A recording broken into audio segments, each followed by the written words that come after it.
रंजीत गांव के जमींदार का बेटा था। वो हर लड़की पर गलत नजर रखता था। अब उसकी नजर मुझ पर थी, जबकि मैं हर वक्त खुद को दुपट्टे में ढक कर रखती थी। एक दिन जब मैं कॉलेज से वापस आ रही थी, उसने मुझे जबरदस्ती गाड़ी में डालकर अपने ठिकाने पर ले जाने की कोशिश की। जैसे ही वो मेरे करीब आने लगा, मैंने उसे भगवान का वास्ता देकर रोकने की कोशिश की, लेकिन वो हंसते हुए मेरी तरफ बढ़ा। नीलम, मेरी बात सुनो, रुको, पल्लवी ने धीरे से मेरे कान में कहा और मेरा बाजू जोर से दबाकर मुझे सड़क पर रोक लिया। एक तो तेज धूप और गर्मी से वैसे ही हालत खराब थी, दूसरा मुझे आज घर जल्दी पहुंचना था। क्या मुसीबत आ गई है पल्लवी? मैं झुंझलाकर उसकी तरफ देखने लगी तो उसकी आंखों में डर और बेचैनी देखकर चौंक गई। उसने आंखों से इशारा किया कि सामने देखो। कुछ दूरी पर कुछ लड़के बैठे हुए थे जो अपनी अय्याशी में व्यस्त थे। उनकी निगाहें हर आते जाते इंसान पर टिकी हुई थीं। उनके सामने से गुजरने का मतलब था खुद मुसीबत मोल लेना। मैं अच्छी तरह जानती थी कि वे हमें इतनी आसानी से जाने नहीं देंगे, मगर दूसरा रास्ता बहुत लंबा था और वापस लौटने की हिम्मत मुझ में नहीं थी।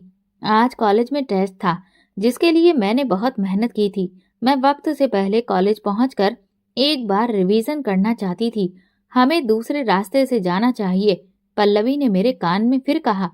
अरे कुछ नहीं होगा, चल मेरे साथ। मैंने उसका हाथ पकड़ा और घसीटते हुए आगे बढ़ने लगी। हम तेज तेज कदम बढ़ाते हुए उन लड़कों के सामने से गुजरे। उन्होंने हम पर फफ्तियां कसनी शुरू कर दी। अरे अपना नाम तो बता दीजिए। एक आवारा सा लड़का हमारे सामने आ गया। हमें रुकना पड़ा। सामने से हटो, मैंने मजबूत लहजे में कहा। वो ठिठक कर हंसने लगा। मैं बताता हूँ इनका नाम। दूसरा लड़का लपक कर उसकी मदद करने के लिए आ गया। एक का नाम नीलम है और दूसरी का नाम पल्लवी। वो बड़े ही गुरूर भरे लहजे में बोला। उसकी नजरें हमारे चेहरों पर जमी हुई थीं। लड़कों का पूरा टोला ठहाके मारकर हंसने लगा। पल्लवी का तो वैसे ही डर के मारे बुरा हाल था, जबकि मेरा गुस्से से छोड़ो भी यार, क्यों तंग कर रहे हो? तभी सफेद कुर्ते पैजामे में एक लंबा लड़का आगे आया। उसने अपने दोस्तों के कंधे पर हाथ रखा, फिर ध्यान से मेरा चेहरा देखा और लड़कों को एक तरफ हटने का इशारा किया। आप जाइए, उसने नरमी से कहा। मैंने झट से पल्लवी का हाथ पकड़ा और जल्दी से आगे बढ़ गई। मेरा नाम नीलम है। गांव में हमारी कुछ जमीन थी जिस पर मेरे पिता खेती बाड़ी करते थे। मैं अपने माँ बाप की इकलौती बेटी थी। मेरी माँ गांव की एक सीधी सादी औरत थी जो पिता के साथ खेतों में काम में हाथ बटाती थी। घर के काम निपटाने के बाद वो सारा दिन खेतों में ही रहती थी, तो मैं भी उनके साथ चली जाती थी। मगर बड़ी होने के बाद मुझे समझ आने लगा कि खेती बाड़ी का काम मुझसे नहीं होगा। मैंने माँ से साफ कह दिया कि मैं अब खेतों में काम नहीं करूंगी, बल्कि स्कूल में एडमिशन लूंगी। माँ मेरी बात सुनकर हैरान रह गई। तू पढ़ लिख कर क्या करेगी, जब करना तो यही काम है? मैं ये काम नहीं कर सकती। मुझे गर्मी में खेतों में झुलसना बिल्कुल पसंद नहीं था। मैं स्कूल ड्रेस पहनकर क्लास जाना चाहती थी। गांव की कुछ लड़कियां स्कूल जाती थीं, इसलिए मैंने भी जिद पकड़ ली। आखिरकार माँ को मेरी बात माननी पड़ी और उन्होंने मेरा स्कूल में एडमिशन करा दिया। जब मैं 7 साल की थी तो पहली बार स्कूल गई। खुशी खुशी तैयार होकर स्कूल जाती और फिर घर लौटकर माँ के साथ खेतों में चली जाती। अभी मैंने 10वीं की परीक्षा पास की ही थी कि हमारी जिंदगी का रुख बदल गया।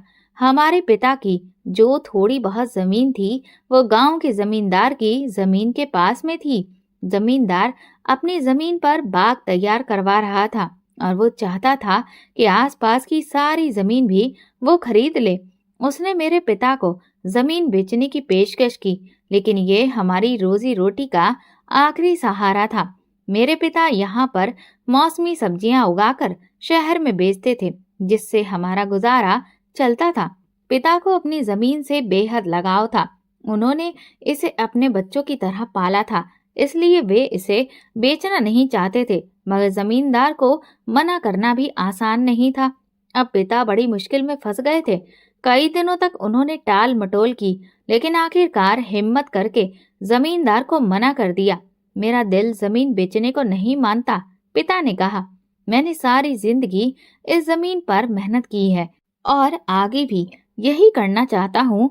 जमींदार ये बात सुनते ही आग बबूला हो गया। वो भला एक मामूली आदमी की ना कैसे बर्दाश्त करता था। माँ भी कह रही थी, तुम जमींदार से पंगा मत लो और जमीन बेच दो। जमींदार की तरफ से मिलने वाले पैसों से तुम कोई और कारोबार शुरू कर सकते हो। लेकिन पिताजी को अपनी जमीन किसी भी हालत में बेचनी नहीं थी। लेकिन मेरे पिता को ना तो कारोबार का कोई अनुभव था और ना ही जमींदार पिता की जमीन की अच्छी कीमत देने को तैयार था। वो तो बहुत ही कम दाम में मेरे पिता से जमीन खरीदना चाहता था। लेकिन पिताजी को क्या पता था कि अगर उन्होंने उसकी लगाई हुई रकम पर रजामंदी नहीं दी तो उन्हें अपनी जमीन से ही हाथ धोना पड़ेगा। अब वो जमींदार मेरे पिता का दुश्मन बन गया था। उसने ठान लिया था कि वो ये जमीन हासिल करके रहेगा। उसने ऐसी चाल चली कि मेरे पिता ना सिर्फ अपनी जमीन उसे देने के लिए तैयार हो गए, बल्कि उन्हें गांव भी छोड़ना पड़ा। उसने पिताजी को अपनी हवेली में बुलाया और उनका बहुत सम्मान किया। उसने उन्हें चाय भी पिलाई।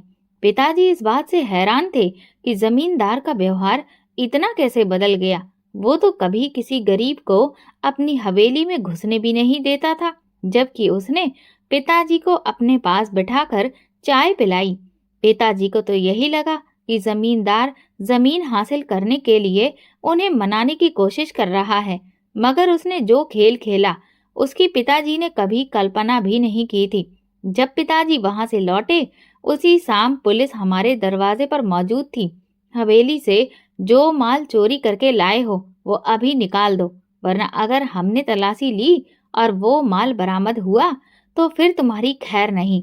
पिताजी, माँ और मैं पुलिस की ये बात सुनकर हैरान रह गए।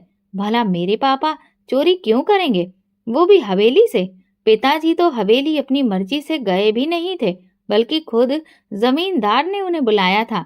पिताजी के पास चोरी का माल होता तो वो निकलता ना, इसीलिए उन्होंने साफ इनकार कर दिया। मैंने कोई चोरी नहीं की। तुम लोग मुझ पर झूठा इल्जाम लगा रहे हो। पुलिस ने घर की तलाशी लेना शुरू कर दिया और कुछ ही देर में उन्होंने जेवरात का एक डिब्बा बरामद कर लिया, जो कि बिस्तर के नीचे छुपाया गया था। पिताजी हैरान थे, ये डिब्बा यहाँ कैसे आया? दरअसल पुलिस वाले डिब्बा खुद अपने साथ लाए थे और उन्होंने बिस्तर के नीचे से उसे निकालने का झूठ बोलकर पिताजी पर इल्जाम लगा दिया। आसपास के सभी लोग हमारे घर के बाहर इकट्ठा हो गए। सबको यही लगा कि पिताजी ने जेवर चोरी करके अपने बिस्तर के नीचे छुपा रखे थे। गांव के लोग हम पर थूकने लगे। इस कदर बेईमानी और चोरी करने की क्या जरूरत थी? पुलिस पिताजी को जेवरात के साथ गिरफ्तार करके ले गई और मैं और माँ हैरान परेशान खड़े रह गए। हमने पिताजी की जमानत करवाने की बहुत कोशिश की, लेकिन पुलिस ने हमसे उनसे मिलने ही नहीं दे रही थी और ना ही उनके बारे में हमें कोई जानकारी दे रही थी। आखिरकार पुलिस ने सीधे कह दिया, बस उनके अंतिम संस्कार की तैयारी करो। उनकी ये बात सुनकर माँ सदमे में आ गई। ये आप क्या कह रहे हैं? माँ रोते हुए बोली तो सिपाही ने उनके कंधे पर हाथ रखकर कहा, जेल से अभी ये जिंदा नहीं निकलेगा, क्योंकि जमींदार उसे जिंदा निकलने ही नहीं देगा। इसलिए बेहतर है कि तुम जमींदार के पास जाकर गुहार लगाओ। सिपाही ने आंख दबाकर इशारा किया था। मैं माँ का हाथ पकड़कर जबरदस्ती उन्हें घर ले आई। अब माँ के पास इसके अलावा कोई चारा नहीं था कि वो खुद जमींदार की हवेली के पास जाकर उससे बात करे और फिर पिताजी के लिए माफी मांगे। पुलिस ने भी राय दी थी, तुम जमींदार से सलाह कर लो तो तुम्हारे पति को तुरंत रिहाई मिल जाएगी। मैं इतना तो समझ ही सकती थी कि ये सब जमींदार की साजिश थी और माँ को उसी के दरवाजे पर जाने के लिए मजबूर किया गया था। जब माँ जमींदार के पास पहुंची और पिताजी के लिए माफी मांगी तो उसने बस एक ही शर्त रखी, जमीन मेरे नाम कर दो तो तुम्हारा पति सही सलामत घर वापस आ जाएगा, वरना उसकी हड्डियां भी नहीं मिलेंगी। इस पूरे मामले में पुलिस भी जमींदार के साथ थी। ऐसे हालात में माँ और मैं क्या कर सकते थे? हम किसके पास इंसाफ के लिए जाते जब इंसाफ देने वाले ही जमींदार के पैरों तले से दबे हुए थे। माँ को यही सही लगा कि जमीन जमींदार के मुंह पर मार दी जाए, ताकि कम से कम पिताजी की जान तो बच जाए। इसलिए माँ ने वादा कर दिया, पहले मेरे पति को रिहा कर दो, फिर हम सारी जमीन तुम्हें देकर इस गांव से चले जाएंगे। पिताजी की रिहाई हो गई। वो घर आए तो माँ ने सारी कहानी उन्हें सुनाई। पिताजी अपना सिर पकड़कर रह गए। जमींदार इतनी आसानी से हमें नहीं छोड़ेगा और ना ही वो जमीन के कब्जे से पीछे हटेगा। अगर हमने उसकी बात नहीं मानी तो वो कोई और चाल चलेगा। वो हमारी बेटी को भी नुकसान पहुंचा सकता है। मेरे माँ बाप दोनों ही बहुत परेशान थे। आखिरकार मेरे पिता ने हार मान ली और जमीन जमींदार को बेचने के लिए तैयार हो गए। इस बार जमींदार ने पहले से भी कम कीमत लगाई, लेकिन अब पिताजी में उसका विरोध करने की हिम्मत नहीं बची थी। इसलिए जो भी कीमत जमींदार ने दी, पिताजी ने चुपचाप ले ली। इसके बाद हमने अपना घर भी बेच दिया और गांव भी छोड़ दिया। हम दूसरे गांव में आकर बस गए। ये गांव हमारे पुराने गांव के पास ही था। यहाँ पर पिताजी के कुछ रिश्तेदार पहले से रहते थे, जिन्होंने हमारी मदद की। पिताजी ने इस गांव में एक छोटी सी जमीन और उसके पास एक छोटा सा घर ले लिया। फिर उन्होंने उसी जमीन पर खेती बाड़ी शुरू कर दी।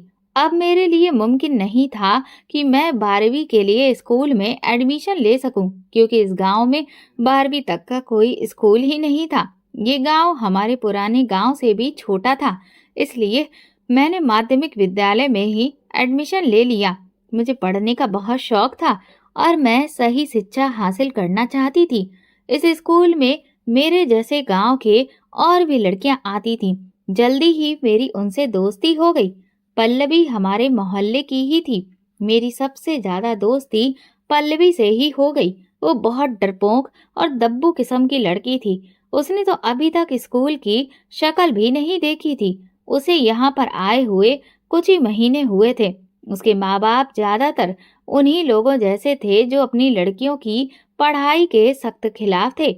वैसे तो मेरे माँ बाप को भी लड़कियों को पढ़ाने का कोई खास शौक नहीं था, मगर मेरी रुचि को देखते हुए उन्होंने मेरा एडमिशन स्कूल में करवा दिया था। क्योंकि मैं पहले से ही एक स्कूल से पढ़कर आ रही थी, इसलिए वहां मौजूद बाकी लड़कियों से ज्यादा समझदार थी। बाकी की तमाम लड़कियां छोटी छोटी ऐसी बातों पर यकीन रखती थीं जिनका कोई वजूद नहीं था, जबकि मैं सोच समझकर और अकल से बात सुनकर ही कोई फैसला लेती थी। इस गांव का माहौल पहले गांव के माहौल से भी ज्यादा बिगड़ा हुआ था। गली में आवारा और लफंगे लड़के लड़कियों का रास्ता रोककर उन्हें तंग करते थे। गांव की लड़कियां घरों से बाहर नहीं निकलती थीं, बस स्कूल जाती और स्कूल से वापस आकर अपने घरों में दुबक जाती। हमारे पिछले गांव में तो मैं अपने माँ बाप के साथ खेती बाड़ी भी करवाया करती थी, लेकिन यहाँ बाहर निकलना अजीब सा लगता था, क्योंकि यहाँ का माहौल वहाँ के माहौल से और भी ज्यादा खराब था। वहाँ के जमींदार ने पिताजी के साथ बहुत गलत किया था, लेकिन वहाँ का माहौल ऐसा नहीं था। वहाँ के सभी लोग एक दूसरे के साथ दोस्ती रखते थे और एक दूसरे का ख्याल भी रखते थे। पिताजी पर चोरी का इल्जाम लगने के बाद सबकी नजरें पिताजी के प्रति बदल गई थी, क्योंकि सभी उन्हें मुजरिम समझ रहे थे। लेकिन वहाँ के लोग भाइयों की तरह रहते थे और वहाँ लड़के लड़कियों को तंग नहीं करते थे। मगर यहाँ मामला कुछ और था। गांव के जमींदार का बेटा रंजीत और उसके दोस्त पूरे गांव को अपनी मिल्कियत समझते थे और दनदनाते फिरते थे। अगर कभी लड़कियों से उनका सामना हो जाता तो वे उन्हें इस तरह से घूरते जैसे अपनी आंखों से ही उनको चीर फाड़ कर रख देंगे। मेरे लिए यहाँ का माहौल बर्दाश्त करना बहुत मुश्किल हो रहा था। मैं जब भी स्कूल जाती तो ये आवारा लड़के हमें तंग करने से पीछे नहीं हटते थे।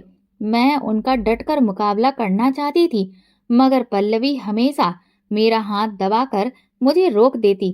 तुम इन लोगों से पंगा मत लो, ये बहुत खतरनाक लोग हैं। ऐसा ना हो कि ये तुम्हें कोई नुकसान पहुंचा दे। पल्लवी का डर मेरी राह में रुकावट बना हुआ था। वैसे भी पिताजी ने पिछले गांव में जमींदार के सामने खड़े होने की हिम्मत की थी और उसका अंजाम मैं देख चुकी थी। अब मुझ में भी इतनी हिम्मत नहीं थी कि मैं इन जालिमों के सामने सिर उठा सकूं। मैं जानती थी कि ये जालिम उंगली उठे हुए सर को आसानी से काटने की ताकत रखते हैं। गांव के जमींदार का बेटा रंजीत अपने आवारा दोस्तों के साथ पूरे गांव में खुलेआम घूमता फिरता था। उसके बाल कंधों तक लंबे थे। वो सफेद कुर्ता और सलवार पहने पूरे गांव में अपनी धौंस जमाता फिरता था। एक दिन स्कूल जाते हुए उसके दो लफंगे दोस्तों ने हमें रोक लिया। मेरा गुस्से से बुरा हाल था, मगर मैं गुस्से पर काबू किए हुए थी, क्योंकि मैं नहीं चाहती थी कि मैं इन लोगों से झगड़ा मोल लूं और अपनी जिंदगी को खतरे में डाल दूं। मैं जानती थी कि ये मेरा क्या अंजाम कर सकते थे। जब उन लड़कों ने हमें बीच रास्ते में रोका, तो रंजीत ने आगे बढ़कर हमें बचा लिया। मैं जल्दी से पल्लवी को लेकर वहां से निकल गई, मगर उस दिन के बाद से रंजीत मेरे पीछे पड़ गया। अब वो आते जाते मुझ पर नजर जमाए रखता और मुझसे बात करने की कोशिश करता, मगर मेरी राय उसके बारे में बिल्कुल भी अच्छी नहीं थी। मुझे लड़कों से बचाने का मतलब ये नहीं था कि वो मेरी नजरों में इज्जतदार बन गया था। मैं जानती थी कि वो किस तरह का इंसान था। नशा करना और शराब पीना उसके लिए आम बात थी। जब भी वो मेरे करीब से गुजरता, तो मुझे उसमें से बदबू महसूस होती। मैंने कभी भी उसे तवज्जो नहीं दी और हमेशा उससे बचकर निकलती रही। मैं समझ रही थी कि वो मुझसे बात करना चाहता है, मगर मैं उससे बात करने के हक में नहीं थी। मैं कोई ऐसी वैसी लड़की नहीं थी कि उसकी मीठी नजरों पर फिदा हो जाती। अब मैं पल्लवी के साथ ही स्कूल जाती थी। मैंने अकेले घर से निकलना बिल्कुल बंद कर दिया था। पल्लवी के साथ एक दो लड़कियां और होती थीं, जो कभी हमारे साथ होती और कभी हमसे पहले ही चली जाती, मगर मैं और पल्लवी कभी भी एक दूसरे का साथ नहीं छोड़ते थे। मैं कब से पल्लवी का इंतजार उसके दरवाजे पर कर रही थी, मगर वो अभी तक नहीं आई थी।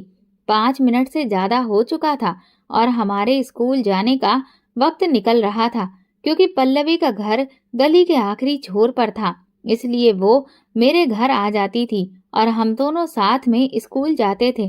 शायद आज पल्लवी छुट्टी करना चाहती थी, इसलिए मैं खुद ही उसके घर की तरफ चली गई। दरवाजा खुला था, इसलिए मैं अंदर चली गई। आंगन में वो चारपाई पर लेटी थी। तो तुम स्कूल नहीं जा रही हो? मैं कब से तुम्हारा इंतजार कर रही थी। मैंने उसे देखते ही कहा, तो वो धीमी आवाज में बोली, नहीं, मुझे तेज बुखार है, मैं आज नहीं जा पाऊंगी, तुम भी छुट्टी कर लो।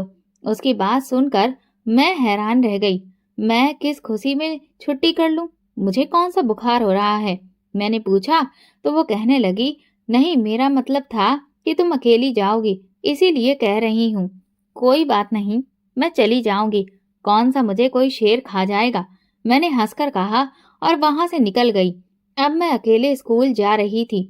मैं नहीं चाहती थी कि छुट्टी करके अपनी पढ़ाई का एक दिन बर्बाद करूं। तभी अचानक, सुनो नीलम, मेरी बात सुनो। मैं कुछ आगे बढ़ी ही थी कि मुझे पीछे से किसी की आवाज सुनाई दी। मैं हैरान हुई और पलटकर देखा, तो सामने जमींदार का बेटा रंजीत खड़ा था। मुझे तुमसे जरूरी बात करनी है, वो मेरे पास आकर बोला। मैं चौंक गई। ऐसी क्या बात करनी है जो तुमने मुझे इस तरह बीच रास्ते में रोक लिया? मैंने तेज आवाज में कहा। शायद तुम अच्छे से जानती हो कि मुझे तुमसे क्या बात करनी है। मैं तुम्हें पसंद करता हूँ और तुमसे दोस्ती करना चाहता हूँ। मैं तुम्हें ऐश करवा दूंगा और जिंदगी का सही मायने में लुत्फ उठाना सिखा दूंगा। वो मुस्कुराते हुए बोला। मैं हैरान रह गई। ये क्या कह रहे हो? मैं तो तुमसे दोस्ती नहीं करना चाहती। मैंने उसे साफ मना कर दिया, तो वो चौंक गया। मगर क्यों? गांव की सभी लड़कियां मुझसे दोस्ती करने की ख्वाहिश रखती हैं। वो हैरान होकर बोला। मैं गांव की बाकी लड़कियों के जैसी नहीं हूँ। मैंने सख्त लहजे को मजबूत बनाते हुए कहा, मुझे तुमसे दोस्ती नहीं करनी और ना ही मुझे इसकी जरूरत है।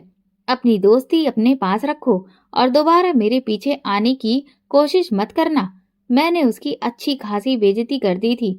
हालांकि मैं इससे भी ज्यादा सुनाना चाहती थी, मगर मैंने खुद पर काबू रखा और आगे बढ़ गई। उसने सोचा भी कैसे कि मैं उससे दोस्ती करूंगी। उसने मुझे कोई आम लड़की समझ रखा था, जबकि मैं एक अच्छे चरित्र की लड़की थी। अगर वो जमींदार का बेटा था, तो अपने घर का था। इसका मतलब ये तो नहीं कि सारी लड़कियां उसके कदमों में बिछ जाएं।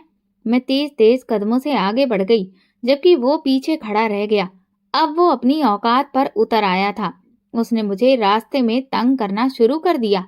वो अपने दोस्तों और आवारा लड़कों को मेरे पीछे लगा देता था, जो मुझे तंग करने का मौका ढूंढते रहते। मैं उसके इस रवैये पर हैरान थी। अगर वो मुझे पसंद करता था तो उसे ऐसा नहीं करना चाहिए था, बल्कि अगर उसे जरा भी इज्जत का ख्याल होता तो वो खुद ही पीछे हट जाता। मगर अब वो अपनी असलियत पर उतर आया था। अब मैं कभी भी अकेले नहीं निकलती थी और हमेशा पल्लवी को अपने साथ रखती थी। पल्लवी तो वैसे ही डर के मारे परेशान थी। मैंने उसे सारी बात बताई तो वो हैरान होकर मुझे डांटने लगी। तुम्हें उसे कोई जवाब नहीं देना था, तुम चुपचाप आगे बढ़ जाती। क्या जरूरी थी कि तुम उससे बहस करो? क्या तुम उससे कह देती कि हाँ ठीक है, कम से कम इस तरह वो तुम्हारा दुश्मन तो नहीं बनता। उसकी बात सुनकर मैं अपना माथा पकड़कर बैठ गई। अगर मैं उसे कोई जवाब ना देती तो उसकी हिम्मत और बढ़ जाती, और अगर हाँ कह देती तो वो मुझे फिर और भी ज्यादा तंग करता। फिर न जाने क्या क्या हरकतें करता। मैंने पल्लवी को समझाने की कोशिश की। हाँ तो देखो, अभी भी तो तंग ही कर रहा है ना, वो बोली। तो मैं चुप हो गई। अब मैं उसे कैसे समझाती कि उसे जवाब देना जरूरी था। वो मुझे इस तरह कब तक तंग करेगा? जब मैं उसकी कोई बात नहीं मानूंगी तो वो खुद ही पीछे हट जाएगा। मेरे पिता की तबीयत पिछले 2 दिनों से काफी खराब थी। मौसमी बुखार ने उन्हें जकड़ लिया था। माँ उनकी सेवा में लगी हुई थी। नीलम, जरा अपने पिताजी के लिए दवा तो ले आओ। डॉक्टर साहब ने 2 दिन की दवा दी थी, जो खत्म हो गई है। मेडिकल स्टोर चली जाओ। बुखार में अभी तक कोई खास फर्क नहीं पड़ा है। माँ ने मुझे पैसे और दवा की पर्ची थमा दी तो मैं घर से निकल गई। कई दिनों बाद आज मैं घर से बाहर निकली थी। पिताजी की बीमारी की वजह से मुझे निकलना पड़ा, वरना मैं अकेले बाहर जाती ही नहीं थी। मेडिकल स्टोर हमारे घर से कुछ दूरी पर था। मैं जैसे ही वहां पहुंची तो मैंने एक पेड़ की छांव में पल्लवी को एक आवारा लड़के के साथ खड़े देखा तो मैं हैरान रह गई। पल्लवी उस पेड़ के तने से टिक कर खड़ी थी, जबकि वो लड़का उसके सामने खड़ा बातें कर रहा था। मैं दूर से भी उसे अच्छी तरह से पहचान सकती थी कि वो वही लड़का था जिसे मैंने पहले भी देखा था। मेरी आंखें फटी की फटी रह गईं। मुझे यकीन नहीं हो रहा था कि पल्लवी इतनी छुपा रुस्तम निकलेगी।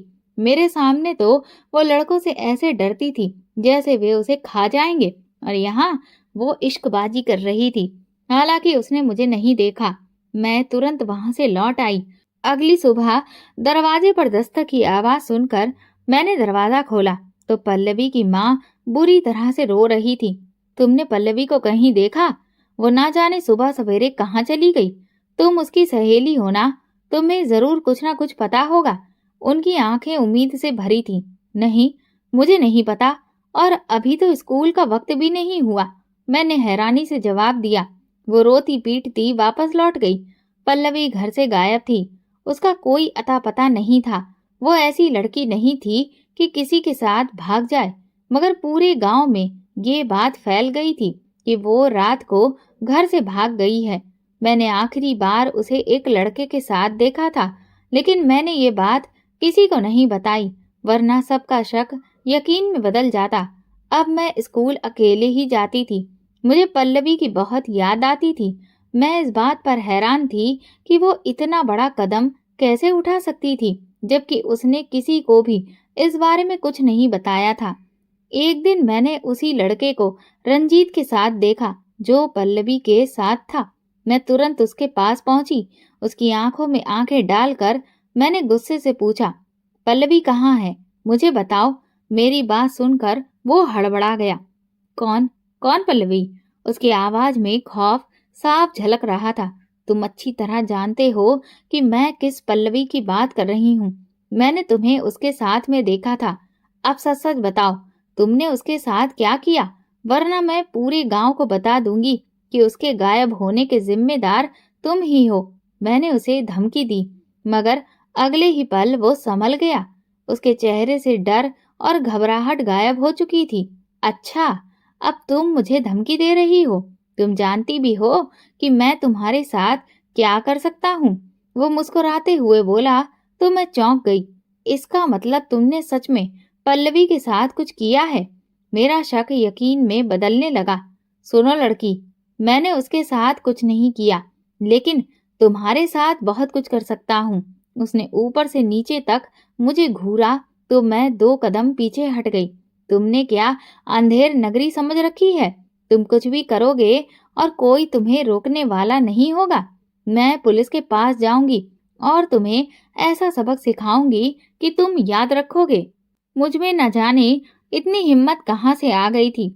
शायद पल्लवी की गुमसुदगी मेरे लिए बर्दाश्त करना मुश्किल हो रहा था। वो इतनी मासूम और सीधी सादी लड़की थी।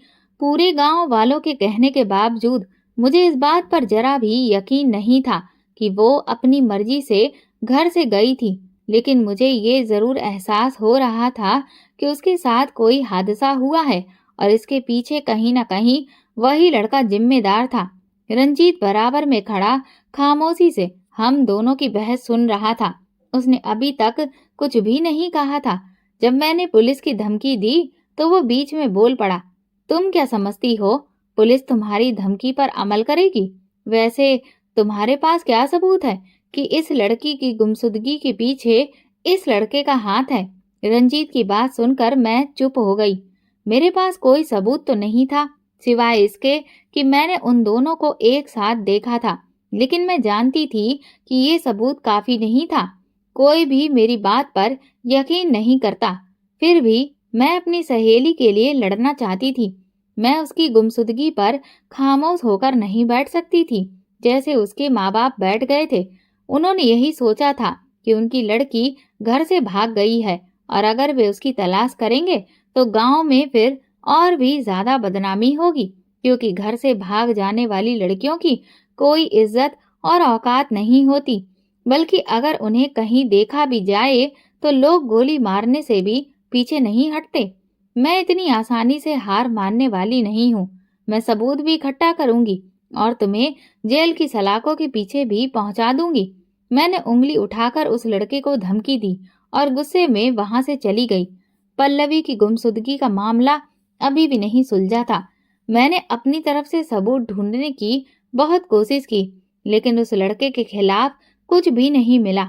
मेरा दिल चीख चीख कर गवाही दे रहा था कि वो जरूर इसमें शामिल है। बल्कि न सिर्फ वो, बल्कि उसके आवारा दोस्त भी इसमें शामिल होंगे।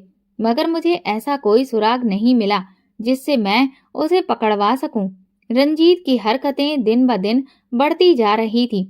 वो मुझे स्कूल से अकेले आते जाते देखकर तंग करने से बाज नहीं आता था। वो बहुत बदतमीज था, जिसे किसी चीज का कोई भी डर नहीं था। मैं अच्छी तरह से जानती थी कि गांव की पुलिस जमींदार के साथ मिली होती है। जब पिताजी के साथ गलत हुआ था और हमें गांव से मुंह छुपाकर निकलना पड़ा था, तब भी हमें कोई इंसाफ नहीं मिला था। पल्लवी का परिवार भी गरीब था और गरीबों को इंसाफ कहाँ मिलता है। मैं रंजीत को नजरअंदाज कर देती थी।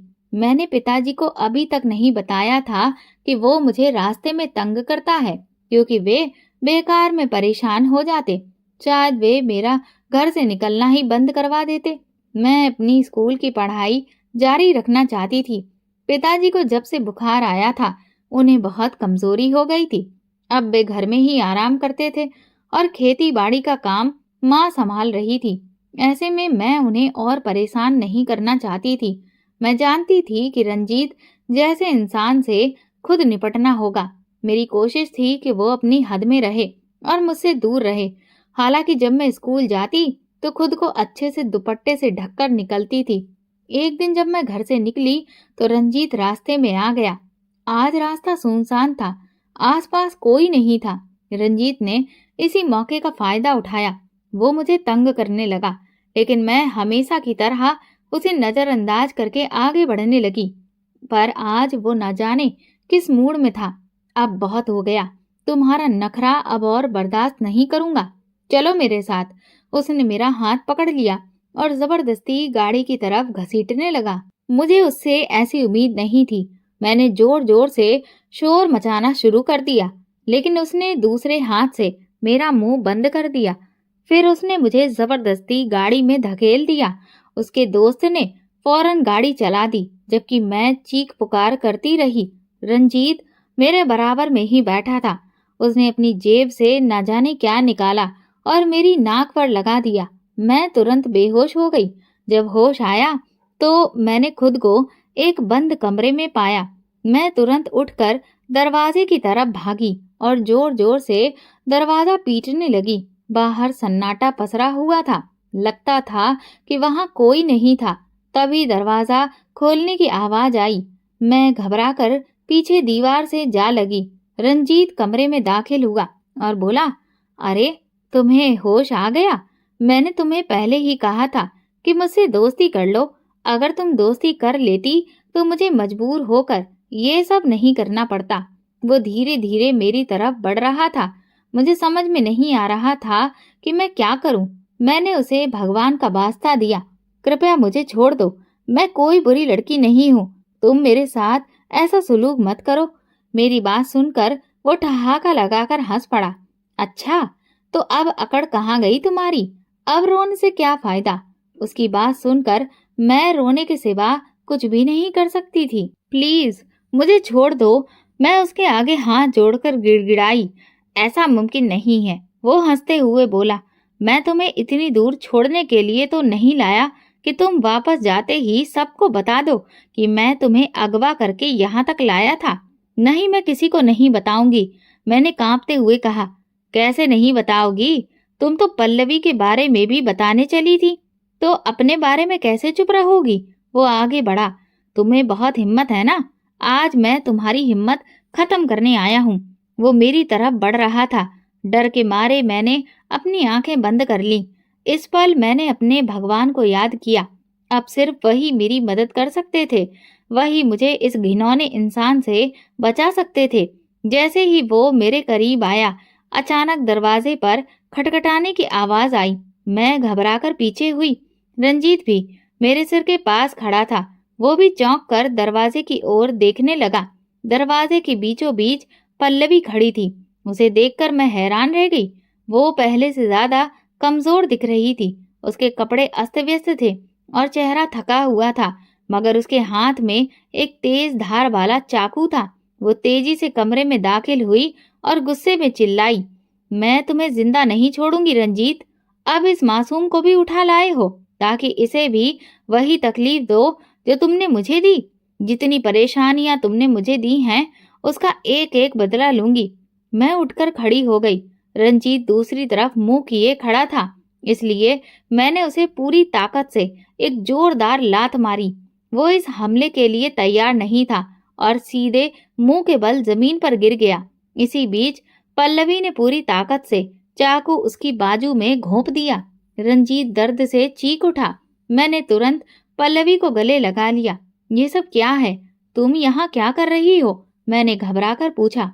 ये गुंडे बदमाश मुझे उठाकर ले आए थे। पल्लवी फूट फूट कर रोने लगी। इतने समय से इन्होंने मुझे अपनी कैद में रखा है। रोज मेरी इज्जत का तमाशा बनाते हैं। अब मैं इन्हें जिंदा नहीं छोड़ूंगी। वो गुस्से में कांप रही थी। उसकी हालत देखकर मुझे बहुत दुख हुआ। मैं उसे गले लगाकर रो पड़ी। हमें यहाँ से भाग जाना चाहिए, मैंने जल्दी से कहा। पल्लवी ने सिर हिला दिया। मैं वापस जाने के काबिल नहीं हूँ। कौन अपनाएगा मुझे? तुम ये सब छोड़ो, चलो मेरे साथ। नहीं, पहले मैं इसका काम तमाम कर दूं। उसने चाकू दोनों हाथों से पकड़कर हवा में उठाया। पल्लवी रुक जाओ, तुम ऐसा कुछ नहीं करोगी। इनको इनके किए की सजा भगवान और कानून देगा। अपने हाथ उनके खून से गंदे मत रंगो। मैंने उसे कसकर पकड़ लिया और घसीटते हुए कमरे से बाहर ले गई। मैंने बाहर से दरवाजे की कुंडी लगा दी और सतर्कता से इधर उधर देखा। मुझे शक था कि यहाँ रंजीत का कोई और साथी भी होगा, शायद वही जिसने गाड़ी चलाई थी। मगर पूरे अंधेरे कमरे की तलाशी लेने के बाद मुझे यकीन हो गया कि वहां और कोई नहीं था। तो अब मेरे साथ घर चलो पल्लवी। तुम कब तक इन जुल्मों की शिकार बनती रहोगी? मैं किस मुंह से वापस जाऊं? उसने ठंडी सांस ली। मेरे माँ बाप को तो यही लगेगा कि मैं खुद घर से भाग गई थी। मैं सबको यकीन दिलाऊंगी कि तुम्हें अगवा किया गया था। कौन मेरी बात पर यकीन करेगा? उसने हताश होकर कहा। गांव का जमींदार आसानी से साबित कर सकता है कि मैं किसी के साथ भागी थी। वो अपने बेटे पर एक इल्जाम भी नहीं लगने देगा। क्या तुम्हें भी अगवा करने वाला रंजीत ही था? मैंने चौंक कर पूछा। पल्लवी ने सिर हिला दिया। हाँ, यही और इसके आवारा दोस्त। लेकिन उस दिन तुम मनोज के साथ पेड़ के नीचे क्या कर रही थी? मेरे इस सवाल पर पल्लवी चौंक गई। तुम किस दिन की बात कर रही हो? मैंने उसे कुछ समय पहले की वो घटना याद दिलाई जब मैंने उसे मनोज के साथ देखा था। मेरी बात सुनकर उसकी आंखों से आंसू बहने लगे। मनोज भी इन्हीं का साथी है, उसने कांपती आवाज में कहा। उसने मुझे धमकी दी थी कि अगर मैं उससे वहां पर मिलने नहीं आई तो वो तुम्हें और मुझे दोनों को नुकसान पहुंचाएगा। उसने कहा कि उसे मुझसे जरूरी बात करनी थी और तुम्हारे लिए रंजीत का एक संदेश था। मैं डर गई थी और इसीलिए वहां चली गई। मैं नहीं चाहती थी कि वो हमें, खासकर तुम्हें, नुकसान पहुंचाए, लेकिन इन्होंने पहले ही मुझे अगवा करने की योजना बना रखी थी। उसकी बातें सुनकर मैं स्तब्ध रह गई। पल्लवी वहीं जमीन पर बैठकर फूट फूट कर रोने लगी। अब मैं वापस नहीं जा सकती। मेरी जिंदगी खत्म हो गई है। कोई मुझे अपनाने वाला नहीं है। वो जमीन पर पड़ा चाकू फिर से उठाने लगी। बेहतर यही है कि मैं अपनी जान दे दूं। पल्लवी नहीं, मैंने झपट कर उसके हाथ से चाकू छीन कर दूर फेंक दिया। तुम ऐसा कुछ नहीं करोगी। उनके गुनाहों की सजा खुद को मत दो, मेरे साथ चलो। अगर तुम्हारे घर वालों ने भी तुम्हें नहीं अपनाया तो मैं तुम्हें अपने घर में रखूंगी। वहां तुम्हारे लिए जगह की कोई कमी नहीं होगी। बहुत मुश्किल से मैं पल्लवी को समझाकर वहां से बाहर ले आई। हम दोनों डर से कांपते हुए दौड़ पड़ी, क्योंकि हमें शक था कि रंजीत के दोस्त आसपास हो सकते हैं। हम भागते भागते गांव तक पहुंचे। हमारी सांसें बुरी तरह से फूल चुकी थीं। जब मैं पल्लवी को लेकर घर पहुंची तो देखा कि मेरे माँ बाप मेरे लिए परेशान बैठे थे। मुझे आते देखकर मम्मी पापा की जान में जान आ गई। मैंने उन्हें अपने अगवा होने की पूरी कहानी सुनाई, साथ ही पल्लवी के साथ हुई घटना भी बता दी। मेरे पिता अपना सिर पकड़कर बैठ गए। उन्हें उम्मीद नहीं थी कि जमींदार का बेटा इस तरह की घटिया हरकत कर सकता है। वे गुस्से से तिलमिला उठे। मैं पहले ही एक जमींदार का जुल्म सह चुका हूँ, अब किसी और का जुल्म बर्दाश्त नहीं करूंगा। इनकी हिम्मत कैसे हुई हमारी बेटियों को अगवा करने की? क्या हमारी बेटियां कोई गाय भैंस हैं जिन्हें जो चाहे जब चाहे उठा ले जाए? मैं इसे जिंदा नहीं छोड़ूंगा। पिताजी का गुस्सा सातवें आसमान पर था। मैंने तुरंत उन्हें समझाया, पिताजी, ये जोश से नहीं, होश से काम लेने का वक्त है। आपको पता है कि गांव की पुलिस भी जमींदार के साथ मिली होती है। हमें कोई ऐसी तरकीब सोचनी होगी जिससे उन्हें उनके किए की सजा मिले और हम दोबारा किसी भी जुल्म का निशाना ना बने। पिताजी ने सहमति में सिर हिला दिया। तो मेरे साथ पुलिस स्टेशन चलिए, अभी इसी वक्त जाकर शिकायत दर्ज कराते हैं। पिताजी हमें लेकर पुलिस स्टेशन पहुंचे। वहां हमने पुलिस को पूरी घटना बताई। मैंने अफसर से साफ साफ कह दिया, अगर आपने हमारी बात नहीं सुनी या जमींदार के लड़कों का साथ दिया तो हम ये मामला आगे तक ले जाएंगे। ये सिर्फ गांव की बात बनकर नहीं रह जाएगी। मैं शहर जाऊंगी और वहां के बड़े अफसरों तक ये खबर पहुंचाऊंगी। मेरी ये हिम्मत देखकर पुलिस अफसर हैरान रह गए।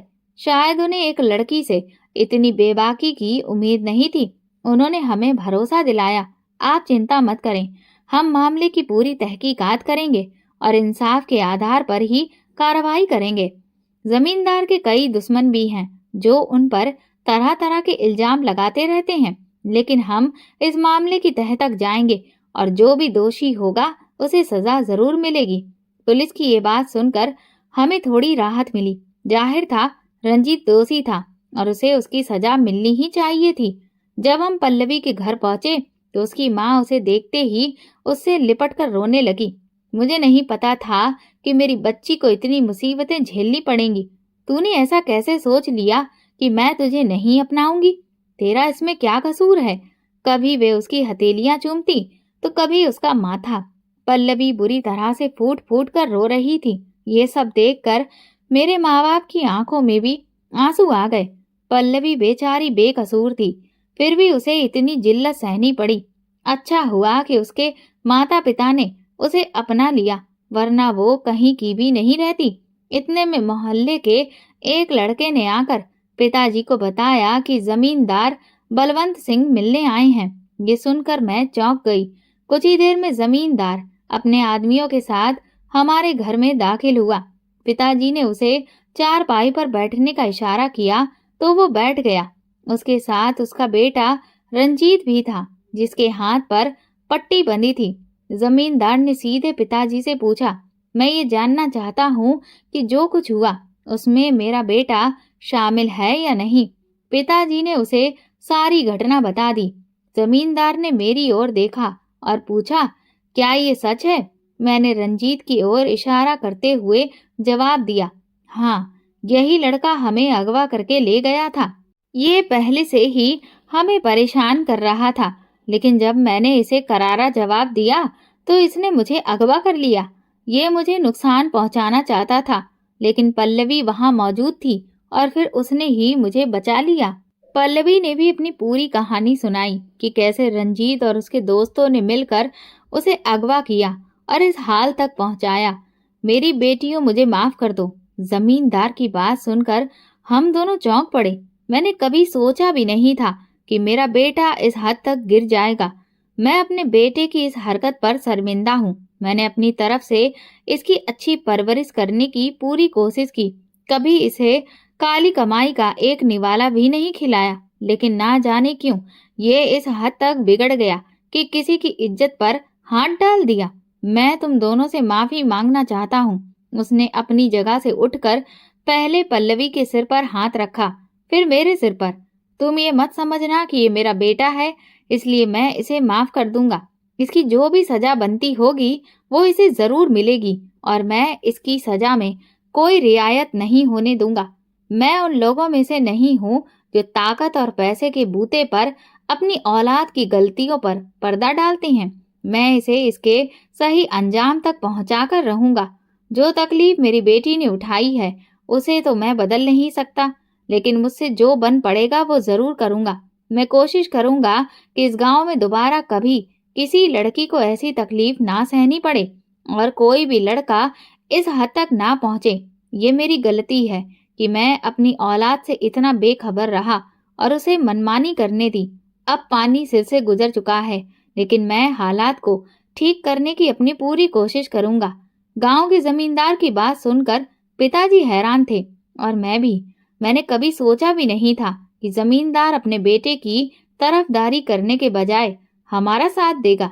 अगर वो भी अपने बेटे का पक्ष लेता और पिताजी को या हमें नुकसान पहुंचाने की धमकी देता तो हम कुछ भी नहीं कर सकते थे। हम गरीब, लाचार और कमजोर थे, लेकिन गांव के जमींदार का हमारे साथ खड़ा होना किसी चमत्कार से कम नहीं था। भगवान ने इस बार मौके पर हमें अकेला नहीं छोड़ा था। उन्होंने हमारी इज्जत सुरक्षित रखी थी। जमींदार ने जो कहा वो कर भी दिखाया। पल्लवी की जिंदगी बर्बाद करने में जो भी लड़के शामिल थे वो सभी पकड़े गए। पल्लवी के सभी गुनहगार अपने अंजाम तक पहुंच गए। अब उसकी तबीयत काफी बेहतर थी। वो फिर से जिंदगी की तरफ लौट रही थी। उसने जो कयामत झेली थी उसे भुलाने की हर मुमकिन कोशिश कर रही थी। मैं हर कदम पर उसका साथ दे रही थी। गांव का माहौल अब पूरी तरह से बदल चुका था। मैंने भगवान का शुक्रिया अदा किया जिन्होंने गांव के हालात बदलने में मेरी मदद की। अब लड़कियां गांव में आजादी से घूम सकती थी। वे बिना किसी डर के स्कूल भी अकेले जाने लगी। किसी को कोई मुश्किल नहीं होती थी। गांव में आवारा लड़कों का आतंक जैसे खत्म ही हो गया था। आज भी मैं भगवान का दिल से शुक्रिया अदा करती हूँ कि उन्होंने हमें इंसाफ दिलवाया। अगर आपको हमारी कहानी पसंद आई हो तो कमेंट करके जरूर बताइए। वीडियो को लाइक करें और ज्यादा से ज्यादा शेयर करें। अगर आप इस चैनल पर नए हैं तो सब्सक्राइब करके बेल आइकन को जरूर दबा दें ताकि आपको नोटिफिकेशन की अपडेट सबसे पहले मिल सके। धन्यवाद।